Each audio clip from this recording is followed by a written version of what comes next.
Assalamualaikum warahmatullahi wabarakatuh. Nama saya Fayakhwan Fauzan.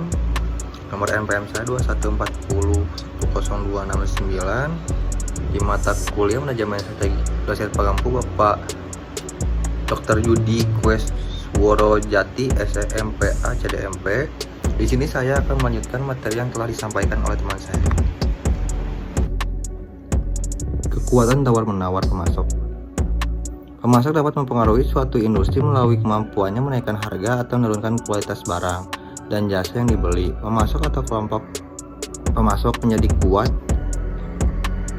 jika beberapa faktor berikut ini berlaku. 1. Industri pemasok didominasi oleh beberapa perusahaan namun menjual ke banyak perusahaan, misalnya industri perminyakan. 2. Produksi atau layanan unik menimbulkan biaya peralihan, misalnya perangkat lunak pengolah data. Yang ketiga, penggantinya tidak tersedia, misalnya listrik. 4. Pemasok dapat berintegrasi ke depan dan bersaing secara langsung dengan pelanggan mereka saat ini, misalnya produsen mikroprosesor seperti Intel dapat membuat PC.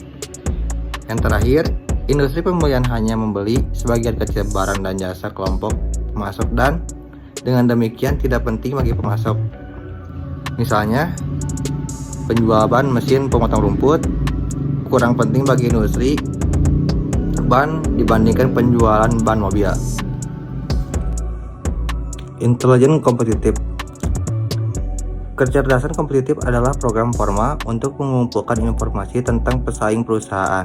Sering dipanggil intelijen bisnis, ini adalah salah satu bidang dengan pertumbuhan tercepat dalam manajemen strategis. Penelitian menunjukkan bahwa terdapat hubungan yang kuat antara kinerja perusahaan dan aktivitas intelijen kompetitif. Menurut survei terhadap para profesional intelijen kompetitif, alasan utama mempraktikkan intelijen kompetitif adalah untuk membangun kesadaran industri 90,6%, mendukung proses perencanaan strategis 79,2%, mengembangkan produk baru 73,6%, dan menciptakan strategi pemasaran baru dan taktik. Sumber kecerdasan kompetitif. Beberapa perusahaan memilih untuk menggunakan spionase industri atau teknik pengumpulan intelijen lainnya untuk mendapatkan informasi langsung dari pesaingnya. Menurut survei yang dilakukan oleh American Society for Industrial Security, PricewaterhouseCoopers, dan Kamar Dagang Amerika Serikat, perusahaan-perusahaan Fortune 1000 diperkirakan mengalami kerugian sebesar $59 miliar dalam 1 tahun saja karena pencurian rahasia dagang. Dengan memanfaatkan karyawan dan kontraktor swasta pesaing saat ini atau sebelumnya, beberapa perusahaan berupaya mencuri rahasia dagang, teknologi, rencana bisnis, dan strategi penetapan harga. Sintesis faktor eksternal (EFAS). Setelah manajer strategis mengamati lingkungan masyarakat dan tugas serta mengidentifikasi sejumlah faktor eksternal yang mungkin terjadi pada perusahaannya, mereka mungkin ingin menyempurnakan analisis faktor. Tabel EFAS, yaitu ringkasan analisis faktor eksternal, adalah salah satu cara untuk mengatur faktor-faktor eksternal dalam kategori peluang dan ancaman yang diterima secara umum, serta menganalisis seberapa baik manajemen perusahaan tertentu merespon faktor-faktor spesifik.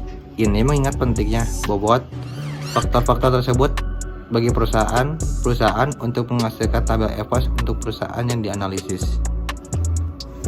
Kesimpulan, informasi untuk memahami tren terkini di lingkungan alam masyarakat dan tugas informasi tersebut kemudian digunakan untuk meramalkan apakah tren ini akan terus berlanjut atau apakah tren ini lainnya menggantikannya. Kami menggunakan informasi ini untuk membuat asumsi tertentu tentang asumsi masa depan yang kemudian digunakan dalam perencanaan strategis.